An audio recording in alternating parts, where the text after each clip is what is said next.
es viable un planeta en que tenga esas tasas de contaminación. El hombre lo que está haciendo es avanzar hacia una autodestrucción. Muchas gracias, profesor, por acceder a darnos esta entrevista. Nosotros igual lo conocemos desde antes, obviamente, de la universidad, pero también después tuve la oportunidad de conocerlo a través del emprendimiento.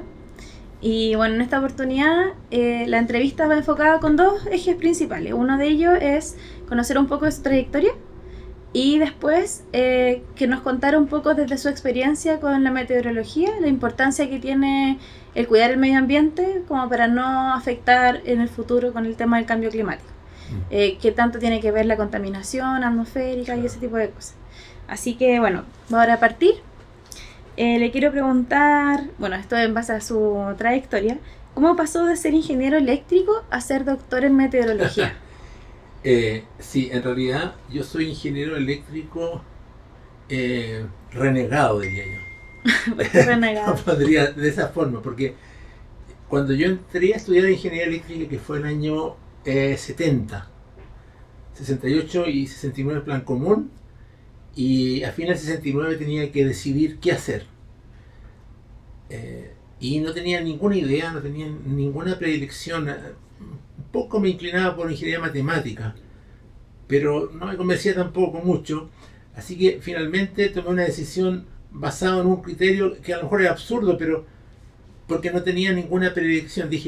Pregunté, ¿cuál es la más difícil? Y me dijeron, ingeniería eléctrica. Ah, ya, ok. ¿Y por qué? No, porque aquí es como continuar el plan común profundizando, por ejemplo, en electromagnetismo. Hay una formación matemática también más rigurosa. Entonces yo dije, bueno, me va a dar una mejor formación. Yo lo entendí de esa forma. Créame que no es el único. Yo he escuchado a hartas personas que dicen lo mismo, sí, como que se inclinan por ingeniería eléctrica porque es la más difícil. Yo tomé esa decisión. Pero no había pasado, yo creo, 1 año y medio en que me desilusioné completamente. Y no me gustó. No me gustó. Encontré que era una profesión demasiado deshumanizada. O sea, uno estaba... Por lo menos en lo que yo miraba en ese momento, la gente se fascinaba con los circuitos. Entonces pasaba horas lidiando con circuitos, pero ¿dónde está la gente aquí? ¿Dónde está la humanidad? Entonces no me atrae, dejó de atraerme. Por lo cual tampoco, no es que me haya desilusionado, porque nunca estuve ilusionado. Si yo entré porque era muy difícil, no porque tenía alguna particular predilección por la ingeniería eléctrica. Pero en ese tiempo, en esos años, uno no abandonaba la carrera que empezaba. En general la gente apechugaba nomás y terminaba y después hacía otra cosa. Pero ahora veo que la gente, no me gusta, y se cambia y va como dando botes por los otros. Entonces decidí terminar la carrera, a pesar de que no me gustaba. Y bueno, y se notó que no me gustaba porque hasta 4º año yo no había repetido ningún curso, nunca había repetido, y repetí un curso. Repetí me acuerdo, conversión. ¿Todavía existe la conversión? Sí. ¿Conversión de energía? No, primero repetí electrónica. Ya. Con el profesor, me acuerdo, el segundo profesor fue Helmut Timmer. Con él aprobé el curso. Que todavía hace clase en eléctrica, profesor Helmut Timmer. Y eso fue para mí un baldón, así, como me sentí súper mal de haber repetido por primera vez. Y en eso estaba, en ese proceso de desilusión, avanzando porque tenía que avanzar, cuando un día que voy entrando a la facultad, hay un pequeño pizarra, había una pequeña pizarrón puesta en la entrada, ahí está la mona, por ahí, que tenía un cartelito muy chiquitito abajo, incluso había que agacharse a mirarlo, y decía: se necesita ayudante de investigación en el Departamento de Geofísica para trabajar en problemas de contaminación atmosférica de Santiago. Temas meteorológicos asociados con la contaminación atmosférica de Santiago. A mí me pareció interesante, fui, me presenté mis antecedentes y 10 días después me dijeron: sí, tú quedaste, listo, ok. Y para mí realmente me cambió la vida, porque hasta ese momento yo ¿qué hacía? Clases auxiliares, era ayudante de álgebra, me acuerdo, fui ayudante de electromagnetismo, y además hacía clases particulares, afuera. Pero eso significaba moverme por la ciudad, porque yo tomaba la micro, me iba a Vitacura, después iba a Las Condes, y me movía por toda la ciudad haciendo clases particulares. Y de repente me cae este trabajo que me deja aquí. Tengo una oficina, además me dieron una oficina, tenía escritorio, tenía todo. Entonces, y además me pagaban como, debe haber sido como unas 3 o 4 clases auxiliares juntas. O sea, de repente mis ingresos, ¡pum!, se dispararon. Así que ese fue el inicio de por qué caí ahí en ese grupo, porque había un puesto de ayudante de investigación. Y eran ingenieros eléctricos. Los que armaron ese grupo de meteorología eran 2 ingenieros eléctricos. Así que me sentía que tenía un lenguaje común, ingeniero eléctrico, y trabajaban en temas que me empezaron a fascinar, que era la meteorología. Eso le iba a preguntar, si al final le terminó gustando lo que... Entonces, claro, al final me encontraba que fascinante. Uno pensaría que no tiene tanta relación como la ingeniería eléctrica con meteorología, como que uno tendrá como a... No, la verdad que no tiene mucha relación y en otros países no tienen nada que ver. O sea, por ejemplo, en Argentina, los que hacen meteorología nunca se tocaron con la ingeniería porque están en la Facultad de Ciencias. Y eso es muy común, que la meteorología esté más bien en la Facultad de Ciencias, no de Ingeniería. Pero esta es una particularidad de esta facultad, que se creó en este grupo de geofísica, se creó ahí un núcleo que lo promovió un exdecano, el decano de Tiñí. Él promovió la creación de ese grupo de meteorología ahí en geofísica. Y como que él lo podía hacer, era un ingeniero industrial, 3 ingenieros eléctricos. Ese fue el embrión. Así se armó ese grupo. Interesante. Entonces me quedé ahí porque, se quedó ahí. Claro, imagínate que estamos hablando del año 71 fue. 78, 79, en cuarto año estaba yo. En cuarto año de ingeniería eléctrica cuando me contrataron en ese grupo. Y era para justamente estudiar los problemas de la contaminación atmosférica en Santiago. O sea, ya en ese tiempo había mucha preocupación, había gran contaminación, no había ninguna medida de mitigación. Y a pesar de que el parque automotriz era mucho más bajo que ahora, igual los niveles de contaminación eran muy altos. ¿Cree que de esa fecha hasta ahora hay grandes progresos? Sí, de todas maneras. ¿Sí? De todas maneras. Yo me acuerdo, y sería interesante, no sé si está el instrumento para hacerlo, pero en ese momento, cómo se medía la contaminación, cómo se cuantificaba. Había una máquina que tenía un rollo de papel de color blanco, papel filtro de color blanco, en que se hacía pasar aire a presión por el papel durante media hora. Y cada media hora automáticamente el rollo se giraba y empezaba en otro punto a pasar el aire a presión, media hora. Y al final del día uno estiraba el papel así y con un densímetro medía la densidad de la transparencia, opacidad en cada marca, y se notaba perfectamente. Por ejemplo, a las 3 de la tarde, el color que salía después de media hora era negro, absolutamente negro. Y en la noche era gris. Entonces uno podía ver el ciclo diario, no podía cuantificarlo, pero sabía los niveles relativos de contaminación que había en el aire. Había mucha contaminación. Sí. Bueno, las micro echaban. Hoy día igual todavía sigo usando esa misma metodología. Pero pero hay un instrumento que es de carbono negro, que también usa un papel. ¿Ah, sí? Sí, que también funciona como filtro, pero ahora uno no tiene que estar como mirándolo en el laboratorio, sino que la misma máquina que le da la capacidad. Y te da el dato, uno lo conecta en el computador y todo. Pero funciona relativamente similar. Claro, el término relativo era buena medida, era muy decidora, digamos. Sí. Bueno, le quería preguntar, me imagino que también por la importancia que tiene la contaminación, decidió estudiar meteorología, pero le quería preguntar por qué es tan importante abordar los temas de contaminación actualmente. A ver, yo quiero separar dos cosas que en general se mencionan juntas. Se menciona el cambio climático y se menciona la contaminación. Se mezclan las dos cosas. Como si fuera que, supongamos que se acaba el cambio climático, porque la naturaleza supera los cambios que produce el hombre y de repente vemos que se estaciona y ya no sigue aumentando la contaminación. Entonces alguien diría, con ese argumento, mira, ya no hay contaminación, o sea, ya no sigue aumentando la temperatura del planeta, así que no tenemos ningún problema, sigamos echándole basura al aire, al océano. No es por eso, no es por el cambio climático que uno tiene que preocuparse de la contaminación. Porque el fondo es otro más fundamental. lo más fundamental, a mi juicio, es que el hombre no es dueño del océano, no es dueño de la atmósfera.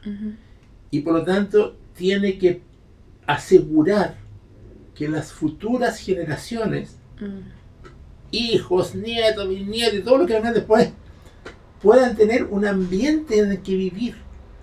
Y a la tasa que vamos, a la tasa de contaminación que vamos, eso no va a ocurrir. Entonces, uno mira, por ejemplo, estas islas de plásticos, islas completamente que se formaron y están por el medio del océano, porque las corrientes la llenan, son islas de plástico que están contaminando toda la vida animal, los peces que están alimentando, están incorporando micropartículas de plástico. En la atmósfera, los niveles de contaminación en las megas urbes de Asia, por ejemplo, provocan muertes, y no es trivial. Hay mucha gente que muere simplemente por contaminación. Y si uno hace la proyección, cuando uno mira, por ejemplo, la proyección del aumento del CO2, no ha pasado nada, sigue aumentando como si no se hiciera ninguna medida. Todavía no se nota ni siquiera una atenuación de la tasa de crecimiento, sigue creciendo, casi de forma exponencial. Entonces, cuando uno lo proyecta 30, 40, 50, 100 años más, no es viable, no es viable un planeta en que tenga esas tasas de contaminación atmosférica, esas tasas de contaminación de los ríos, de las lagunas, de los lagos, de los océanos. No va a ser viable simplemente. Se va a haber muerto una parte de la naturaleza. No es viable que el hombre siga cortando los árboles a la tasa que lo está haciendo. Entonces, es un tema, para mí es un tema ético. Es un tema ético que uno no es dueño de, no somos pasantes, como los animales. Todos los animales son pasantes, se mueren. Pero nosotros tenemos la rara capacidad de decidir sobre el futuro. Y lo estamos decidiendo en el mal sentido, lo estamos decidiendo sin que por supuesto nadie vote por eso, pero en la práctica el hombre lo que está haciendo es avanzar hacia una autodestrucción como planeta. Hay mucha gente que en el fondo, o sea, eso, su manera de pensar es una línea de pensamiento, pero hay otras personas que piensan completamente diferente, que dicen, por ejemplo, que el planeta está, o la naturaleza está, para servirle al hombre. Tienen ese pensamiento. Entonces yo creo que ahí, base a esa ideología, ya sea, no sé si política, no sé qué tipo de ideología es que justamente la forma en que nosotros actuamos, extraemos las cosas, utilizamos lo que hay alrededor, la naturaleza. Yo creo que no es la manera que nos va a entregar como resguardar el futuro para las nuevas generaciones. Yo creo que esa línea de pensamiento nos va a llevar de alguna forma como a la destrucción. Por supuesto, es una mirada muy cortoplacista. Claro, es como, para mí, ¿no es cierto?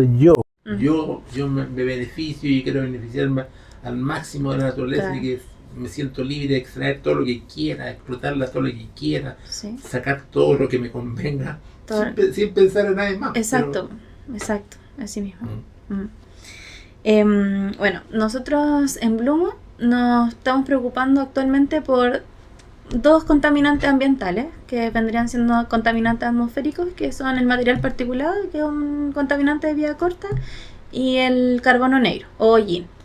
Le quería preguntar a usted, en base a sus conocimientos, ¿cómo estas contaminantes afectan al planeta? Sí, ahí es más difícil que yo dé opinión porque no soy experto en esa materia. Digamos, eso entra en el ámbito de la meteorología, aspectos químicos, más bien de la meteorología. Hay gente muy experta en eso, pero, o sea, por conocimiento, como puede tener cualquier ciudadano, yo sé que las altas cargas de material particulado, sobre todo el material más fino particulado, el que logra ingresar hasta el último rinconcito del pulmón, en los alvéolos, eso finalmente produce un daño pulmonar que es comparable al daño que puede tener el tipo que fuma. O sea, estamos en el fondo fumando sin fumar. Tener que fumar. Sin fumar. O sea, viviendo en una caja de humo. El que vive no sé, pues en las ciudades más contaminadas, el que respira en Coyhaique, un día de mucha contaminación, está incorporado, está igual que fumando. Entonces son problemas graves de salud los que están involucrados, ¿ya? Y por lo tanto, obviamente que cualquier esfuerzo por mitigar, disminuir, bajar esos niveles se paga incluso en términos económicos, porque la carga que significa atender en salud a la población que sufre problemas de salud por contaminación, la pagamos todos, porque es una carga sobre el sistema de salud. Y por lo tanto, una inversión de que bajen esos niveles y aminorar el riesgo de enfermedades asociadas a esos altos índices de contaminación tiene un valor económico. Que no sé si alguien lo ha puesto en número, ¿no? Sería interesante ver cuánto significa. Si yo bajo a 1/10 los valores de contaminación, ¿cuánto significa menos problemas en salud pública, en salud por enfermedades pulmonares, en salud por otros derivados de enfermedades asociadas a la contaminación? Por muertes prematuras también. Por ejemplo. Sí. Bueno, ustedes saben que Blumo nace en esta universidad, ¿cierto? Le quería preguntar, ¿cómo crees que este tipo de emprendimiento, de estas ideas, aportan al planeta? ¿Y qué le parece que estudiantes de la universidad desarrollen estas ideas también? Como nuevas ideas de emprendimiento. Uno espera, ¿no es cierto?, que las ideas nuevas surjan justamente de las universidades. Y dentro de las universidades surjan de los estudiantes. Te pongo el ejemplo, ¿cómo empezó la televisión en Chile? Empezaron no sé. porque fueron 3 estudiantes de ingeniería eléctrica. ¿De aquí? De aquí. ¿Ya? Con nombre y apellido. En el año 60, bajo la dirección de un profesor alemán, Hilrichsen, crearon el primer aparato para transmitir la señal televisiva. Ellos nunca habían visto televisión.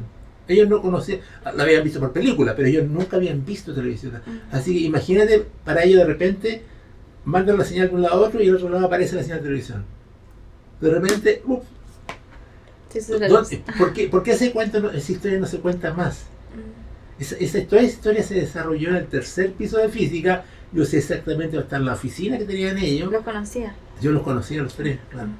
Uno de ellos fue mi profesor de física.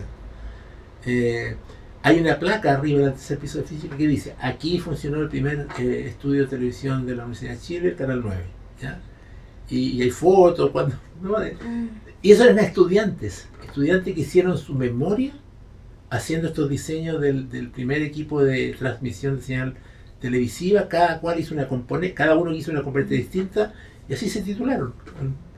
Eso me imagino que después el desarrollo fue que se expandió a nivel nacional, o quedó dentro de la universidad nomás. Ese equipo inicial así partió. Ya. Pero claro, después se importaron equipos, se trajeron equipos de afuera. O sea, no es que se desarrolló una industria de la televisión en Chile. Simplemente se probó que estudiantes de ingeniería eran capaces de generar una señal de ese tipo. ¿Ya? Ahí creo que, bueno, a mí igual me ha pasado que siendo compañera de otros compañeros que también desarrollaron cosas en el aula, después quedaban en el aula. No era tanto de como que se promulgaba, porque igual uno tiene, como ingeniero eléctrico, uno tiene como un perfil más de laboratorio, sí, más de ratón de biblioteca, pero no tanto de emprendedor, de negocios, sí, como que es otra personalidad. Entonces, yo vi muchos emprendimientos que eran así muy potentes, pero que al final quedaban en el estante de los laboratorios o de los cursos. Pero mira, si en el tiene una historia de eso, no sé si tú no alcanzaste a conocer al profesor, ¿cómo se llamaba? Nicolás Beltrán, ¿ya? No. Él tuvo un financiamiento de Corfo, muchos recursos, era una nariz electrónica, que era un equipo que era capaz de catar los vinos. Tomaba las emanaciones que salían del vino y las procesaba y decía: este vino de tal variedad, bla, bla, y clasificaba el vino. Era un clasificador automático de variedad de vino. Eso uno dice: ¿por qué no siguió eso? ¿Por qué no se tradujo en una empresa? ¿Por qué no? Hasta ahí no me llegó. Después tú conoces a Claudio Pérez, profesor de eléctrica. Conozco a Claudio Pérez, ¿no? ¿Tú qué línea tú seguiste en eléctrica? Potencia. Claro, él es Él es de, más bien de teleco o comunicación. Bueno, él, por ejemplo, desarrolló una tecnología de reconocimiento facial. Yo creo que todavía, no sé si está todavía en la entrada del tercer piso de eléctrica. ¿Tú separado? Bueno, él la desarrolló. ¿Por qué eso no creció? Hace mucho tiempo. Hace mucho tiempo. Hace mucho tiempo. Y ahora recién se viene como a expandir. Sí, pero ¿por qué? Porque ya viene, pero viene de afuera. No es que Claro, no es que esta línea. viene de afuera. ¿Por qué eso que hizo él no estuvo instalado en el metro después? Exacto. Porque esa conexión con el mundo exterior falla. Fallamos ahí. Sí, ahí falla. Sí, ahí está la visto. falla, ahí está la falla. Porque eso requiere mucho apoyo. Mucho apoyo. Por ejemplo, lo que tú haces con Bloom. Sí, con Bloom. Uno dice, la lógica le dice, oye, pero eso sería, le dieron el palo al gato. O sea, ciudades como Coyhaique, Temuco, Osorno, todas las ciudades del sur que queman leña, ¿ya? Y que emiten gran cantidad de material particulado, y que hay una necesidad urgente de bajar esos niveles. Oye, aquí hay una idea, hay un producto. ¿Cómo no hay un organismo del Estado y yo pongo, sí, yo pongo 10 millones de dólares sí. para que esta idea, ¡pum!, sacarla adelante? En mi experiencia yo diría que lo que falta es que nos atrevamos más. Porque en el fondo, claro, falta apoyo, falta que más gente que ya tiene como las redes de contacto construidas, como que decida apoyar como padrino o madrina a un emprendimiento. Pero también falta que como Estado, como organismos institucionales, que somos más convencionales o que son más convencionales, como que se mojen el potito y digan así como ya, vamos con este emprendimiento, pongámosle plata, y que se equivoque, no tiene por qué ser así como de un momento a otro que salga claro, mira, terminado, sino que se equivoque y que vaya como con un acompañamiento. El Estado debería colocar fondos, ¿no es cierto?, que con riesgo, puede que se pierda todo, pero a algunos le irá bien, no todos van a fracasar, pero tiene que alguien poner ese esfuerzo, porque si no, ¿qué va a pasar? Te apuesto que va a aparecer de repente una empresa china que va a poner el mismo producto, se lo va a fabricar en China al cuarto del valor, y son otro emprendimiento. Y se va a expandir, sí, totalmente. Entre paréntesis, hoy día no, pero hoy día Corfo hace esto de como esta línea de inversión de riesgo. Sí. El tema es que falta como la unión de los organismos, porque está por un lado, no sé, por el Ministerio de Medio Ambiente, y después en el otro extremo está el Ministerio de Energía y después el Ministerio de Transporte, pero entre ellos no conversan. Entonces, y si conversan es como que se tiran la pelota para el otro lado. No hay como un trabajo simbiótico de esta, como con una sinergia que se vaya armando. Es como, ellos hacen esto, nosotros hacemos esto, y nosotros estamos haciendo acá tal cosa, y no les decimos lo que estamos avanzando acá, y mientras tanto, en paralelo están avanzando en otra cuestión. Sí. Entonces falta comunicación. Es un tema cultural también, un tema cultural de un país que no cree mucho en sus propias capacidades. En sus propias capacidades, no cree. Yo el mejor ejemplo que vi de eso, que fue dramático, fue... era un profesor chileno que toda su vida trabajó en Francia. Un ingeniero de acá, era de acá. Y trabajó en agencias en Francia, en un laboratorio muy de alto nivel, y desarrolló una tecnología para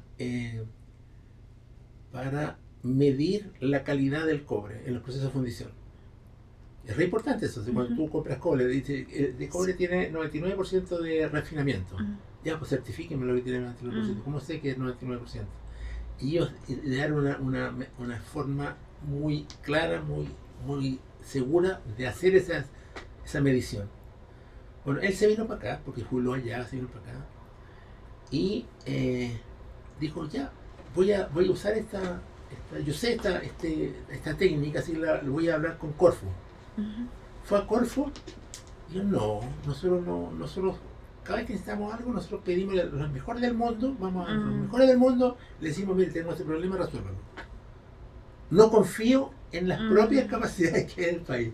Pues no, porque es muy incierto, y ¿cómo sé yo si tú... No, oye, prefiero algo probado ya, que me asegure. Eso es, sí, ¿ya? Totalmente. Entonces es una desconfianza que parte desde muy arriba. Yo por principio desconfío en las capacidades de de la gente del país. La gente de afuera es mejor. Esa actitud mata. Mata, sí, Mata. totalmente. Mata. Sí. Es como, mira, pasa lo mismo con los programas de doctorado. Hay, por ejemplo, ingeniería eléctrica de acá. Yo creo que uno de los pocos que se cayó el cuento que dicen nosotros podemos formar doctores de ingeniería eléctrica. Y están formando doctores y muchos doctores de ingeniería eléctrica. Los físicos de acá, que tienen una trayectoria de 30 años por encima de lo eléctrico en la investigación, todavía le dicen a su estudiante, mira, haz el magíster acá y cuando termine te vaya a una universidad afuera. O sea, ellos no se han comprado el cuento que ellos son capaces de formar doctores al mismo nivel que en París, que en Estados Unidos, que en China. No, hay que hacer el doctorado afuera. Para ellos eso es como la marca de éxito, hacer un doctorado afuera. Con ese criterio nunca vaya a progresar porque tú toda la materia gris la dejaste allá. Pues, si no... Yo siempre he escuchado a la gente que se va de intercambio y a hacer magíster también en otro lado, que la Universidad de Chile es mucho más difícil que afuera. Que somos mucho más exigentes que... Sí, ahí uno se da cuenta que la formación de acá es súper buena, sí. Sí. Bueno, falta harto todavía por... Bueno, ahí está su... yo creo que su banderita de lucha, ¿no? Porque igual ha estado apuntando quizás a ser rector de la universidad, a estar dentro de la formación de... Yo apunté a ser rector de la universidad, fue una locura que hice, afortunadamente no resultó, porque me habría muerto de puro estrés, me habría muerto. Me imagino. Hay que tener otras capacidades que yo no tenía, porque el rector Vivaldi tiene esa capacidad de... todo le resbala, sino, como que no le afecta anímicamente, a mí me afecta mucho. Si me meto en algo, me meto a hacerlo bien, entonces sí. Sí, es muy difícil ser rector. Sí, no, y es ¿cómo se llama? Remar contra la corriente. Claro. Pero hay que ser emprendedor dentro de lo que nosotros estamos. No, por supuesto, sí. Sí, todavía hay muchas cosas que podemos mejorar. Por supuesto, sí, hay materia gris, hay de sobra acá. Sí.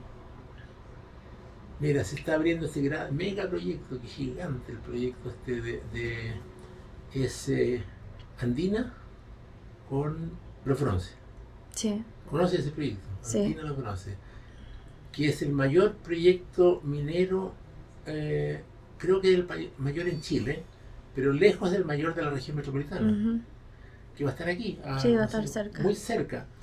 Y el impacto que va a tener eso, o que puede tener en los glaciares en particular, donde el material particulado negro, ¿cómo le llamas tú? El carbono negro es mortal para los glaciares, porque le pone una película encima que le aumenta, le disminuye el albedo, la reflexión.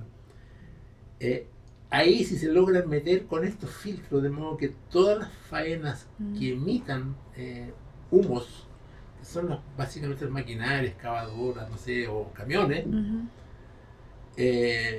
claramente ellos a su vez podrían defenderse, decir, oye, no, si nosotros estamos utilizando tecnología muy moderna. Sí. Sí, eso, qué bueno que tocó ese tema, porque tenía una pregunta relacionada a eso. Quería preguntarle si tiene alguna relación el derretimiento de los polos con el material particulado, con el carbono negro. Claro, no creo que los polos, porque dudo que está demasiado lejos de los puntos de emisión, sobre todo Antártica, que está en el hemisferio sur, un hemisferio muy oceánico, tiene poca tierra, tiene pocos continentes, pero donde sí tiene un impacto muy fuerte son los glaciares andinos. Y son estos glaciares de la zona central de Chile, en Perú, por ejemplo. Todos los glaciares tropicales de Colombia, Ecuador, Perú, norte de Chile, que son relictos que están avanzando rápido hacia la extinción. Si uno le agrega además una componente de material particulado depositado encima, acelera el proceso. Claro. ¿El derretimiento de nieves tiene alguna relación con las sequías? Sequía y derretimiento de nieve, sí, claro, pues si uno tiene un periodo prolongado de sequía, significa que tiene periodo prolongado de mucha radiación solar, ¿no es cierto? Y por lo tanto no se recupera. A ver, en la zona central de Chile, en promedio hay un balance entre la cantidad de nieve que se acumula durante el invierno y la cantidad de nieve que se derrite durante el verano. ¿Ya? Ahora, si hay sequías, significa que no hay acumulación, por una parte, ¿ya? Y por otra parte hay mayor derretimiento. Así que los dos procesos juegan en contra, pues, juegan en el mismo sentido. Se acumula menos y se derrite más. Por lo tanto, se empieza a llegar ya al extremo que lo que se está derritiendo son hielos, no es nieve, es simplemente hielo eterno que se empiezan a derretir y a hacer que los glaciares empiecen a retroceder rápidamente. Es realmente impresionante cuando uno ve los balances de masa de los glaciares andinos de aquí a esta región, cómo van para atrás a una velocidad impresionante. Sí. Yo me acuerdo incluso aquí en el Cajón del Maipo, tú no sé si eres senderista o ahí. Sí, sí, bueno, el morado creo que está... En el morado uno caminaba, yo me acuerdo, yo caminé y llegué a tocar el glaciar, yo creo que ya no puedo. No sé, está muy atrás. A mí me tocó ir a la Patagonia en algún minuto cuando mochileaba. Sí. Y hay un lugar que se llama Glaciar Exploradores. Sí, lo conozco. O sea, está de río tranquilo hacia... Sí. La cosa es que cuando fui, ellos me dijeron que habían 6 glaciares. Y que en muy poco tiempo, menos de 10 años, ya se habían derretido 2. O sea, solo quedaban 4 en ese momento. Y ahora, hace poco, supe que ya también estaba desapareciendo otro y que cada vez queda menos glaciar. Así que de verdad es un derretimiento acelerado. Claro, es muy acelerado. Entonces cualquier alteración de la superficie glaciar, particularmente el color. Y claro, las partículas de hollín son muy dañinas. Le quería preguntar otra cosa. ¿El humo, el hollín, afecta a la lluvia? No hay evidencia de eso. Ya. No. En el fondo no hay evidencia clara de cómo un entorno urbano afecta a la lluvia. Las teorías que más se repiten son el hecho que cuando hay lo que hace la ciudad en el fondo, inyecta en la atmósfera partículas que hacen de núcleos de condensación. Porque para que se forme una gota de lluvia no se puede formar en el vacío. Eso se llama la nucleación homogénea o algo así, que cuesta mucho. O sea, llegar a formar una gota de agua en el vacío absoluto es casi imposible. Se necesita tener una cantidad de partículas sobre las cuales se forma la gota. ¿Ya? Hay un experimento muy bonito que se hace de un ambiente casi al vacío, en que se le inyecta, se coloca humo de cigarrillo. ¿Ya? Se sopla hacia adentro y inmediatamente se forman todas las gotitas. Se forman sobre las partículas del hollín que va a estar, porque el humo son las partículas de hollín. Y esas hacen de núcleo de condensación. Entonces, si hay demasiados núcleos de condensación, se forman demasiadas gotitas chiquititas que no interactúan, no crecen, porque son todas iguales. Entonces, una gotita que va flotando en el aire, cuando se encuentra con otra, en general la evita. No chocan, sino que es como que se hacen por fuerza aerodinámica. Entonces, lo que se necesita para que llueva es tener gotitas de distinto tamaño. De modo que la gotita grande, que se mueve más rápido, ¡pum!, atrape la otra. La va atrapando, se va chocando, la van incorporando. Entonces, bajo ese criterio, las ciudades, como tienen demasiados núcleos de condensación, favorecen la formación de muchas gotitas chiquititas, pero que no precipitan. Como entonces, neblina. Uno esperaría, como neblina. Entonces uno esperaría que en las ciudades llueva un poquito menos que en el entorno. Bien. Muchas gracias por esa información. Quiero preguntarle otra cosa, ya no tan relacionado con el tema de las partículas en sí, sino cómo se imagina el futuro si es que no logramos reducir la contaminación. Feo. Dicen triste, que hay un tiempo límite.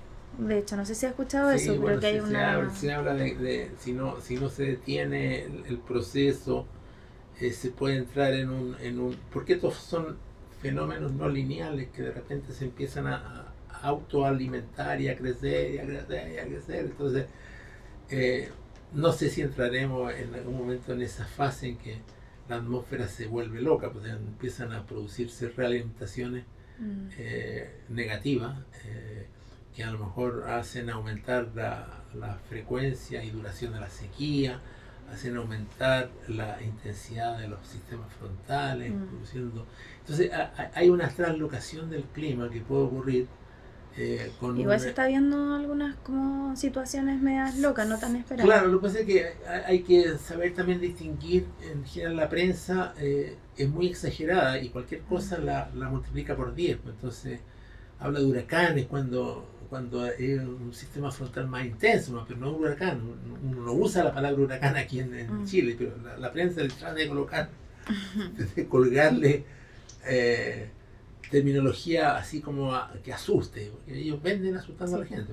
Entonces hay que saber distinguir qué es lo que es serio, qué es lo que es un cuento, de lo que realmente es cierto. Ahora, no hay que ir demasiado lejos para darse cuenta que los polos se están derritiendo, que el hemisferio norte ya prácticamente es navegable alrededor del hemisferio del polo norte, ya no hay zonas, durante el verano ya hay zonas que son navegables completamente.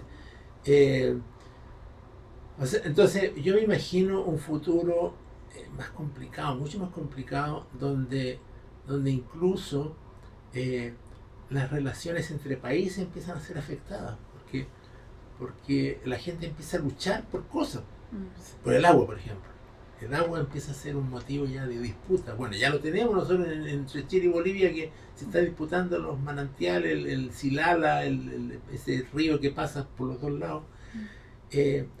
Hay historias, mira, no sé si, yo creo que no has escuchado toda esta historia, pero uno de los grandes desastres climáticos del siglo XIX, que fue en magnitud mayor que cualquier desastre climático del siglo XX y XXI, o sea, no hemos visto desde entonces ningún desastre climático de esa envergadura, que sucedió en 1877, 78, 79. Y ahí uno no le puede echar la culpa al hombre, porque es demasiado temprano el desarrollo industrial, 1877. Así que ese fenómeno ocurrió por causas naturales. Y podría volver a ocurrir perfectamente, porque si algo ocurrió, significa que la física del problema se dio para que ocurriese, y por tanto podría ocurrir de nuevo, ¿ya? En ese episodio, en Sudamérica, hubo 2 regiones que sufrieron sequías gravísimas que llevaron, en el caso de Brasil, a la muerte del orden de entre 300.000 y 500.000 personas. Murieron de hambre en la región del nordeste, Fortaleza, ese rincón de Sudamérica, arriba a la derecha, la punta de Sudamérica, una zona semiárida, siempre semiárida, pero tuvo 3 años casi sin lluvia. Los campesinos se murieron, se empezaron a morir de hambre. Y el otro lugar, donde también hay mucha gente que murió de hambre, en ese episodio fue Bolivia, en la zona del altiplano. 1877, 78 fueron los casos, en la condición más crítica fue el 78, 1878. En ese contexto de una hambruna y de una situación de estrés social en que la gente asaltaba para comer, robaba para comer, porque claro, cuando tú tienes hambre la gente hace cualquier cosa, es que, mata, roba, asalta, y eso ocurrió. Así estaba la situación en Bolivia. Y entonces el dictador de la época decide poner un impuesto a las empresas del salitre del norte de Bolivia, que eran empresas chilenas e inglesas, que ocupaban Antofagasta y la zona inmediatamente alrededor. Chile defendió a su empresa y dijo no, eso no es, ese impuesto no es legal, no era legal, obviamente no era legal, no estaba dentro de los acuerdos que habían firmado, porque esas empresas no eran dueñas, tenían concesiones, y las concesiones se las daba el Estado boliviano, tenía autorizaciones para trabajar ahí, pero entonces Bolivia le dice, a partir de ahora tienen que pagar un impuesto adicional. Chile le dice que no, las defiende, Bolivia dice, bueno, entonces si ustedes no pagan las voy a confiscar. Y en febrero del año 79, Bolivia dice, ok, confisco la empresa. Chile, ¿qué hace? Manda las tropas y ocupa Antofagasta. Así empezó. Así empezó la guerra del Pacífico. Aquí nunca se menciona eso. que había una situación de estrés climático extremo en Bolivia que lo llevó a imponer ese impuesto. Si hubieran estado ellos en buena condición, no habrían colocado el impuesto. Y por tanto, los historiadores peruanos y bolivianos, ellos siempre dicen, la guerra del Pacífico partió en parte, no dicen absolutamente totalmente, pero en parte partió por la gran sequía que hubo el año 77, 78 y 79. Entonces, ese es un ejemplo, y hay muchos otros, en que las perturbaciones y alteraciones del clima de gran magnitud producen estrés en las regiones y producen conflictos. En África, por ejemplo, está demostrado que las grandes sequías de África del siglo XIX, en la parte sur de África, sirvieron para que los países colonialistas avanzaran en su colonia y expandieran sus territorios. Porque claro, estaban estos países debilitados, gente se estaba muriendo de hambre, bueno, corrían las fronteras, ¿no? Así de simple. Entonces, ese cuadro que ocurrió y que no hay que inventarse, no hay que imaginar, ocurrió, por supuesto que puede ocurrir en el futuro, en un ambiente en que no sea la naturaleza la que en una fluctuación natural produce condiciones extremas, sino que el hombre las produzca, el hombre las genere. Puede ser. Entonces, si tú vuelvo a tu pregunta, es muy preocupante el futuro. Las nuevas generaciones tienen un futuro complicado. Si tú le sumas a eso todas las guerras, inestabilidades políticas, se ve feo el panorama. Y sobre todo lo que a mí más preocupa es que no existe una conciencia de lo que eso significa. Cuando yo veo, por ejemplo, si tú vas a recorrer este barrio de aquí de Boschef hacia Estación Central, no sé si lo has recorrido, caminando, sí. Está invadido por los chinos, sí. Negocios chinos, ¿ya? Que te venden pura porquería. Sí. Porquería, o sea, cosas que tú la ves ocupar. Pero está lleno, está lleno de gente. Y está lleno de gente comprando. Y comprando porquería que a lo mejor es un monito, una cosita que le va a servir 1 año, 2 años, después la tira a la basura. ¿Ya? Y entonces, si uno hiciera un mapa en tiempo real, ¿cuántos barcos están cruzando en este momento los océanos llevando porquería? Llevando cosas que no es necesario, que el hombre podría vivir perfectamente sin ella. Plásticos, papeles, pero sobre todo plásticos. ¿Ya? ¿Y quiénes son los que comandan ese mercado? Los chinos. Los chinos están inundando todo el mundo de algo que... ¿Para qué? Entonces la gente no piensa eso, no piensa... Porque, mira, no, es el inmediato. Es el inmediato. Qué bonita, mira esta cosita que compré. ¿Para qué sirve? No sé, ¿para qué sirve? Me va a hacer útil un poquito y después lo voy a tirar. Sí. Entonces hay una mentalidad de consumir, sin pensar, oye, pero este consumo, ¿quién lo mantiene? ¿Lo mantiene? ¿Es sustentable en el tiempo? No es sustentable en el tiempo. No es sustentable porque estoy extrayendo cosas de la tierra que al final se van a acabar. Exacto. Yo igual lo he pensado y creo que es muy difícil cambiar la forma en que el ser humano interactúa con las cosas. Porque incluso lo he visto en las personas que están enfermas, que dicen, por ejemplo, no sé, pues fumadores. Entonces les dicen, no tienes que fumar porque fumas y te hace mal fumar. Te puede dar cáncer, te puede sacar esta parte del esófago, de la tráquea, y te puedes morir. Pero la gente no entiende, la gente igual sigue fumando porque el inmediato necesita tener como esta... Pero eso ya es adicción. Es adicción, pura adicción. Pero el comprar también es una adicción porque te genera un placer también, que es inmediato y que no importa si después lo vas a seguir ocupando, tal vez lo vas a dejar ahí, no lo vayas a ocupar nunca más. Pero igual es una necesidad... Todo el mercado de la ropa. El mercado de la ropa. ¿Por qué la gente se cambia de ropa? Sí. 2 veces al año se compra ropa y compra más ropa. Sí. ¿Para qué? Pero hay algo que mantiene todo eso dando vueltas. Sí. Los Cyber Day, por ejemplo. También. Hay un Cyber Day y es como, hoy quiero comprarme esta cuestión y tengo que ir a comprarlo. ¿Por qué? Porque está más barato. Porque está más barato, exacto. Sí. Bueno, eso igual es un estudio ya neurológico, como mental. El marketing, claro. La necesidad de la gente, la serotonina que generan en la inmediatez. Y está difícil que cambie, la verdad. Yo también lo he visto, está difícil. Ahora mismo, con el tema de la leña, yo también me di cuenta de lo mismo. Decíamos, bueno, quitemos la leña y así se elimina la contaminación. Pero la gente no va a cambiar la leña porque está arraigada con la leña, la saca del bosque, le sale cero. Versus cambiar la leña, mejor entonces pongámosle algo que en el fondo te deja de contaminar. Conviene que la gente consuma leña, pero que no emita. Sí, a mí me conviene que la gente, en términos económicos. Claro, y ojalá fuera leña renovable. Sí, pero yo el otro día estaba pensando en eso y decía, si no existiera Blue Moon, la gente igual va a seguir usando leña. El tema es que exista para que la gente que usa leña no contamine. Sí. Entonces al final... Sí. Sería interesante si tuve Coyhaique, sería un lugar espectacular para llegar. Sí, porque es chiquitito. Claro, y porque el que está más contaminado. Tiene un problema serio.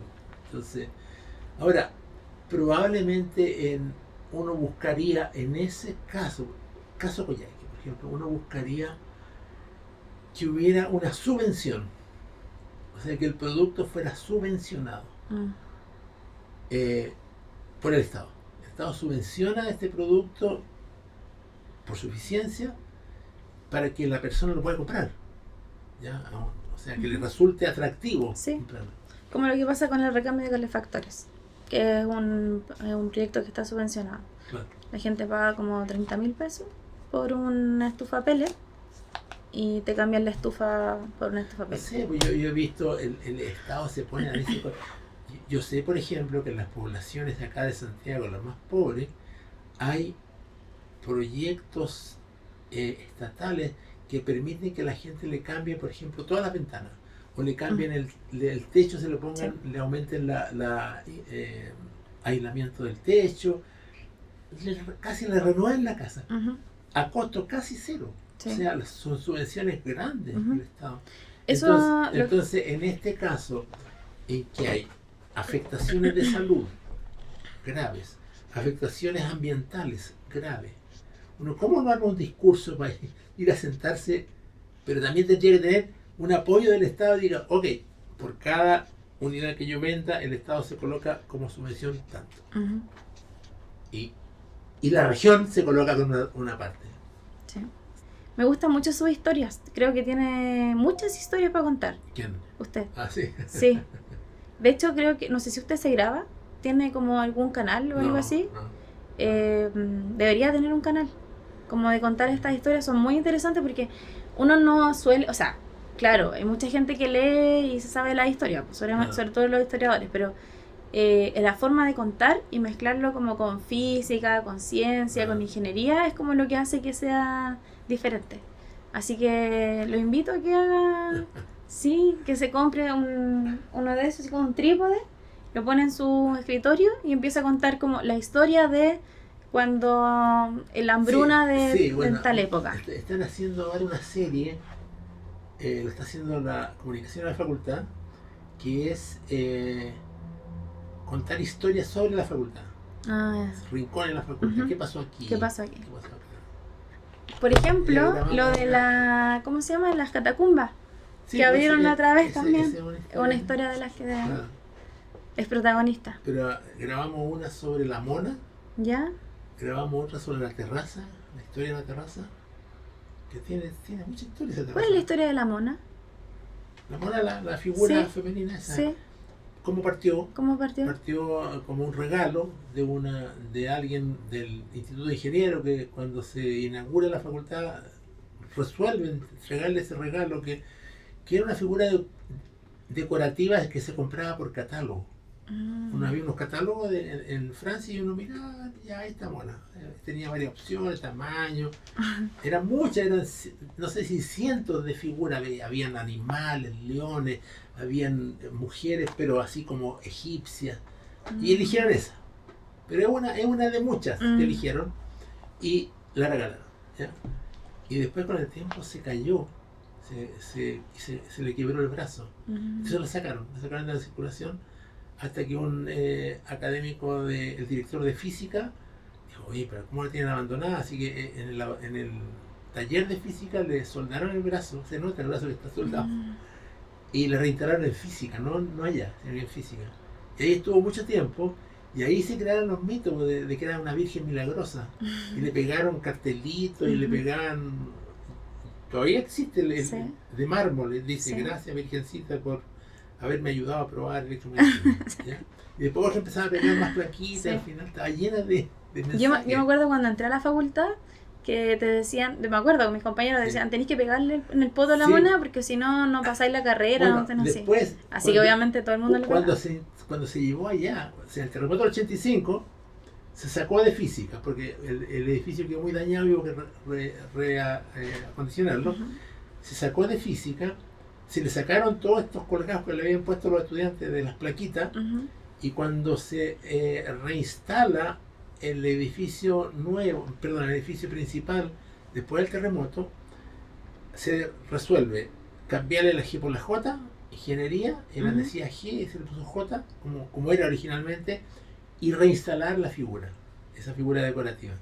Entonces cuando se reinstala ahí empieza esa otra historia, que alguien la crea que hay que pegarle una patada En el poto para pasar. para pasar, Sí. y todo, hasta el movimiento feminista del año 2018, hasta llegó. No, pero es muy buena la mona. Es como la Estatua de la Libertad, pero Claro. de Bochef. No Sí. están así. Y otro le puso que era la diosa Minerva. Entonces, es la mona, la virgencita milagrosa y la diosa Minerva. Mire cómo se crean las historias. ¿Estamos? Sí, está. Sí. Ya, muy bien. Muchas gracias, Que profe. le vaya bien.